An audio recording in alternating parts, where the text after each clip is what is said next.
안녕하세요, 여러분. 자, 오늘 우리 같이 공부해볼 작품은요, 고려시대의 아주 유명한 문인이죠. 이규보 선생이 쓴 고전 수필, 이 욕설입니다. 이 욕설이 무슨 뜻이냐면, 집을 고친 이야기라는 뜻이에요. 이 아주 평범해 보이는 경험을 통해서 작가가 과연 어떤 깊은 깨달음을 얻었는지 우리 함께 차근차근 따라가 봅시다. 자, 우리 작품 들어가기 전에 이거 한번 생각해 볼까요? 이거 나중에 해야지 하고 작은 일을 미뤘는데 나중에 보니까 일이 엄청 커져서 수습하기 힘들었던 경험. 다들 한 번쯤은 있지 않나요? 오늘 우리가 배울 이 욕설의 가장 중요한 내용이 바로 이 경험이랑 아주 딱 붙어 있습니다. 그리고 이 작품을 제대로 이해하려면 이 글의 종류, 그러니까 갈래부터 알아야겠죠? 설이라는 갈래인데요. 이 설은 뭐냐면 먼저 구체적인 경험이나 어떤 사실을 쭉 이야기해요.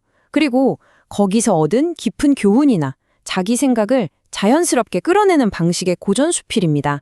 그러니까 독자에게 어떤 가르침을 주기 위해 실제 경험을 재료로 쓴 글이다. 이렇게 생각하면 아주 쉽습니다. 자, 그럼 오늘 수업 어떻게 진행될지 한번 볼까요? 먼저 작가가 겪은 행랑채 이야기부터 시작할 거예요. 그리고 그 경험에서 얻은 깨달음이 어떻게 개인의 삶, 즉 수신의 문제로, 그리고 더 나아가 나라를 다스리는 정치의 문제로까지 확장되는지 그 과정을 살펴볼 겁니다. 또 이 글에 아주 중요하게 사용된 표현 기법은 뭔지, 마지막으로 이 작품이 오늘을 사는 우리에게 어떤 질문을 던지는지 제가 칠판에 판서하듯이 꼼꼼하게 한번 분석해 보겠습니다. 네, 이 모든 이야기의 시작은요, 정말 사소하고 누구나 공감할 만한 문제에서 비롯됩니다. 바로 비가 뚝뚝 새는 낡은 집이죠. 글쓴이 이규보에게는 3칸짜리 행랑채가 있었는데 이게 너무 낡아서 수리가 시급한 상황이었어요. 결국에는 더 이상 미룰 수가 없어서 이 3칸을 모두 수리하게 되는데요. 여기서 중요한 건 각 칸을 대하는 그의 태도나 방식이 서로 달랐다는 점입니다. 자, 이 부분을 한번 보세요. 여기서 작가의 행동이 어떻게 딱 나뉘는지 보이죠? 2칸은 비가 센 지가 꽤 오래됐는데도 에이, 나중에 하지 뭐 하면서 계속 미루고 방치했어요. 그런데 나머지 다른 1칸은 비가 딱 한 번 새자마자 바로 수리를 했다는 겁니다. 이 대조가 아주 중요해요. 그렇게 했더니 결과가 어땠을까요? 이 표가 그 결과를 아주 명확하게 보여주죠. 오랫동안 내버려뒀던 2칸은 아이고 석가래랑 기둥이 다 썩어버려서 아예 못 쓰게 된 거예요. 그러니까 수리비가 엄청나게 많이 들었겠죠.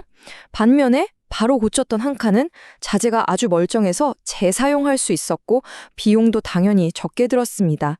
그러니까 말 그대로 미루는 것의 대가가 썩은 나무와 엄청난 돈으로 돌아온 셈이죠. 자, 여기까지가 작가의 경험입니다.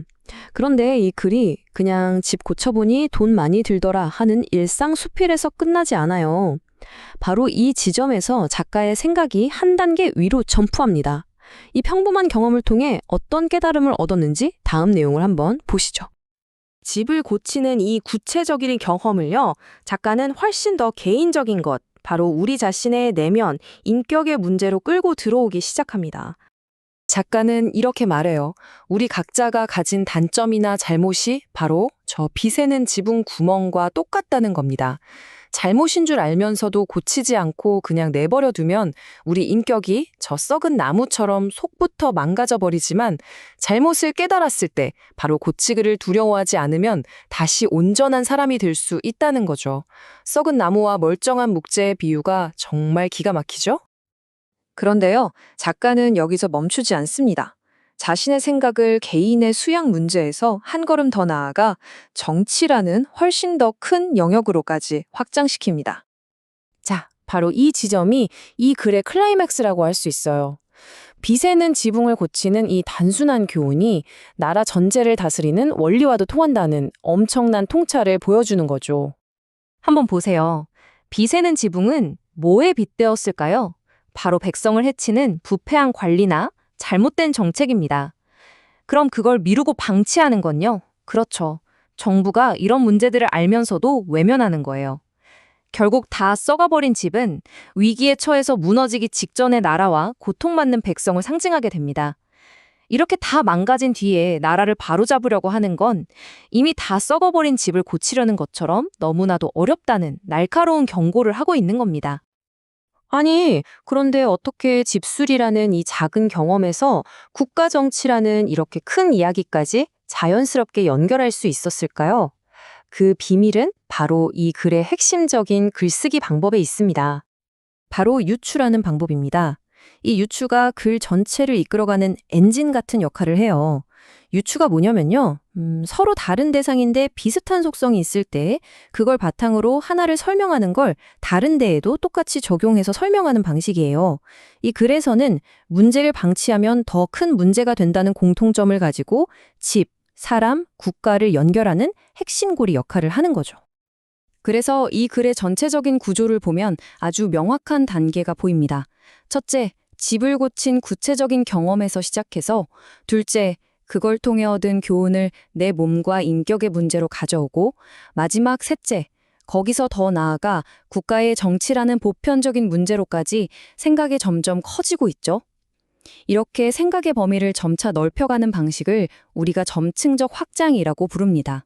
이런 구조 덕분에 작가의 주장이 아주 설득력 있게 다가오는 거죠. 그리고 이 글은 어찌 삼가지 않을 수 있겠는가라는 아주 강력한 질문으로 끝을 맺습니다. 여러분, 이건 진짜 몰라서 묻는 걸까요? 아니죠. 이건 답을 요구하는 게 아니라 그러니 마땅히 조심하고 경계해야 한다는 사실을 아주 강하게 강조하는 표현, 즉 서리법입니다. 너무 늦기 전에 깨닫고 행동해야 한다는 경각심을 우리에게 일깨워주는 거죠. 자, 그럼 이제 마지막으로 이 800년도 더 된 이야기가 오늘을 살고 있는 우리에게는 어떤 의미가 있을지 한번 정리해 보도록 하겠습니다. 이 글의 핵심 메시지는 정말 명확하고 이건 고려시대든 지금이든 똑같이 통하는 진리입니다. 작은 문제를 방치하면 반드시 돌이킬 수 없는 큰 재앙이 된다는 것. 그리고 이 원리는 우리의 사소한 습관이나 인격의 문제부터 우리 사회 전체의 건당에 이르기까지 모든 곳에 적용된다는 사실이죠. 그래서 오늘 수업은 이 질문을 여러분 각자에게 남기는 것으로 마무리하겠습니다.